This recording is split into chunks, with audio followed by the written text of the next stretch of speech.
Bienvenidos al tercer programa del ciclo La crisis capitalista y la década del 30. Hoy nos centraremos en Alemania, en el periodo que abarca desde el crack de 1929, con el ascenso del fascismo, hasta 1933, que Hitler asume el gobierno.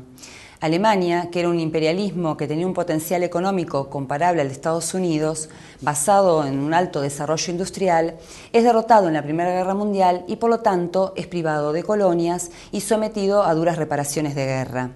El gran capital alemán buscará resolver estas contradicciones mediante una ofensiva expansionista.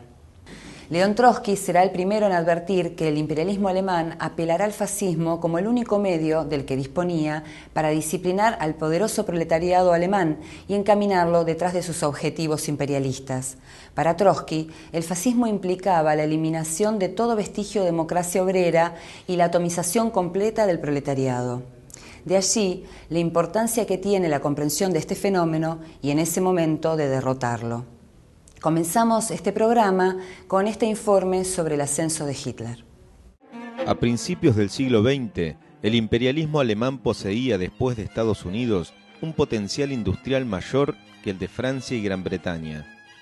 Estos últimos habían sido los vencedores en la Primera Guerra Mundial y beneficiados en el reparto del mundo, a pesar que eran imperialismos en decadencia.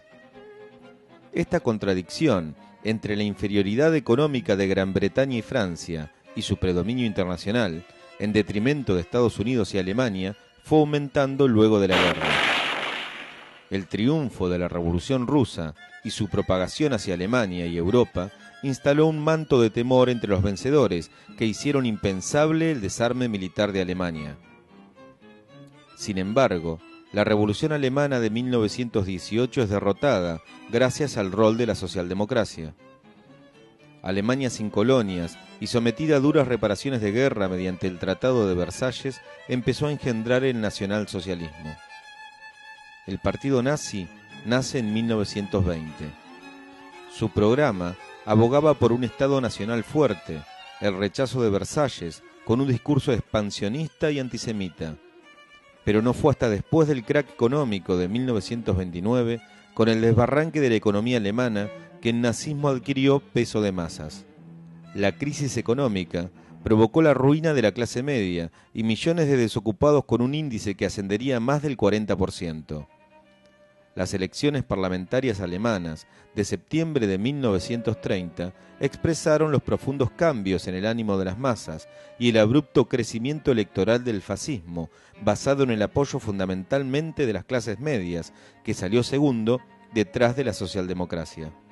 No obstante, la socialdemocracia alemana, con décadas de tradición, puestos en el Parlamento y la dirección de las organizaciones sindicales alemanas, cuya central reunía 5 millones de miembros, llamó, para enfrentar al fascismo, a confiar en el Estado burgués, su policía y los gobiernos de turno, que fueron adquiriendo rasgos más represivos, paralizando la intervención de la poderosa clase obrera alemana. El Partido Comunista Alemán, que era una minoría importante en el movimiento obrero, dirigía una central con 150.000 miembros, se negó a llamar a la unidad a la socialdemocracia para enfrentar al fascismo y conformar un frente único obrero.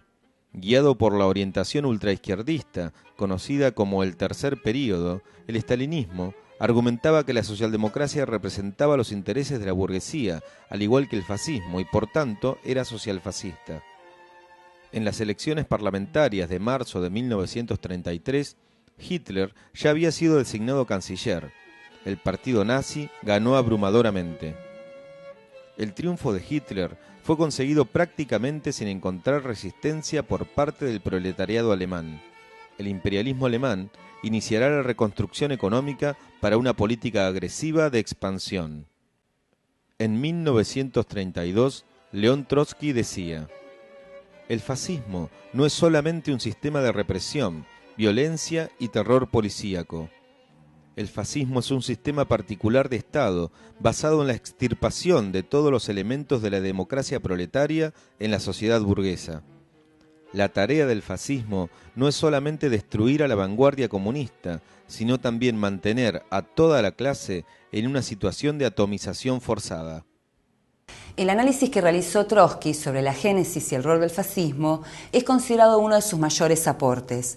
Revelan la falsa antinomia que comúnmente se establece entre democracia burguesa y fascismo, que es otro de los paradigmas que se impusieron en el siglo XX. Pero ante todo, sus escritos advierten sobre el peligro que constituye para el proletariado el triunfo del fascismo y plantean la política para derrotarlo. Trotsky se ubica en una tradición del marxismo clásico que analiza muy profundamente las formas de Estado, regímenes y fenómenos políticos, buscando sus raíces de clase, sus métodos, su mecánica, y es desde este ángulo metodológico que aborda el problema del surgimiento del fascismo. Por contraposición, el estalinismo, que en este periodo está embarcado en una serie de zigzags, que son conocidos como el tercer periodo justamente, se muestra completamente incapaz no solo de analizar correctamente el fenómeno del fascismo, sino de sacar las lecciones políticas y proponer una línea para derrotarlo a la clase obrera. Por oposición al estalinismo, que ponía un signo igual en este momento entre democracia y fascismo, Trotsky distingue rigurosamente entre los dos, partiendo de que ambas son formas de dominación del capital financiero más concentrado. Establece claramente que mientras en la democracia el capital domina tolerando las organizaciones obreras y apoyándose en los mecanismos de la democracia parlamentaria, el fascismo significa la liquidación con métodos de guerra civil de sindicatos y partidos obreros para reducir a polvo, para desintegrar al movimiento obrero, apoyándose en las masas pequeñoburguesas movilizadas, en tenderos, comerciantes, sectores desclasados, desesperados por el impacto de la crisis, que descreen de la posibilidad de encontrar salida en el movimiento obrero y se vuelcan al campo de la contrarrevolución. Para Trotsky, el fascismo era entonces la forma extrema de contrarrevolución en la época imperialista. Y este aspecto, el de los métodos de guerra civil que Hitler y sus partidarios aplicarían contra el movimiento obrero, era definitorio, lo cual no niega que fuera un partido al servicio del gran capital. Ahora bien, ¿por qué esa catástrofe que cae sobre el pueblo alemán no es capitalizado por los grandes partidos de izquierda y sí empieza a nutrir las filas del fascismo? Es porque detrás hay alrededor de una década, desde la salida de la Primera Guerra Mundial, donde tanto socialdemocracia, que se pone al servicio de sostener al régimen burgués en Alemania, como el Partido Comunista, que con sus errores se inhibe a sí mismo de ganar la mayoría de la clase obrera, fracasan en darle salida. Las masas pequeñoburguesas, dislocadas por la crisis, desesperadas, en lugar de apostar, como dice Trotsky, a la esperanza revolucionaria de que el movimiento obrero pueda darle una salida, empiezan a caer en la desesperación contrarrevolucionaria y caen bajo la demagogia de Hitler y de sus partidarios.